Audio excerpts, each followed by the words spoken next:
পাকা পটল আলাদাভাবে কিনতে পাওয়া যায় বাজারে।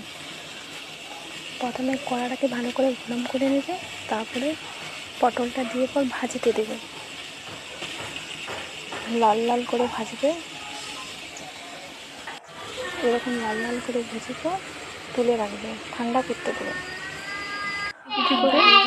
বুটিনে কুচি কুচি করে পটলটা ভাজার পর কুচি কুচি করে কাটবে বুটিনে। রসুন কুচি, লঙ্কা কুচি করবে, তারপর পেঁয়াজ কুচি, রসুন কুচি হয়ে গেলে আর লঙ্কা কুচি করে রাখবে। কালো জিরা দিবে, এটা ভিডিও করা হয়নি। তেল দিবে, কালো জিরা দিবে, তারপর পেঁয়াজ কুচি দিবে, রসুন কুচি আর লঙ্কা কুচি একসাথে দিয়ে দিবে।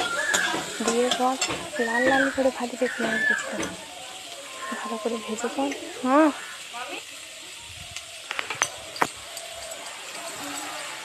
পেঁয়াজ আর রসুন আর লঙ্কাটা ভালো করে ভেজে পর এরপরে কী করবে যেন পটলটা দিয়ে দিবে, কুচি পটলটা দিয়ে পর ভালো করে আরও ভেজে ভেজে নুন দিবে, নুন আর একটু সামান্য চিনি দিবে।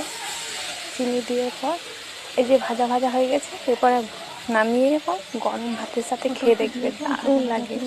আমি একবার খেয়ে ফ্যান হয়ে গেছি।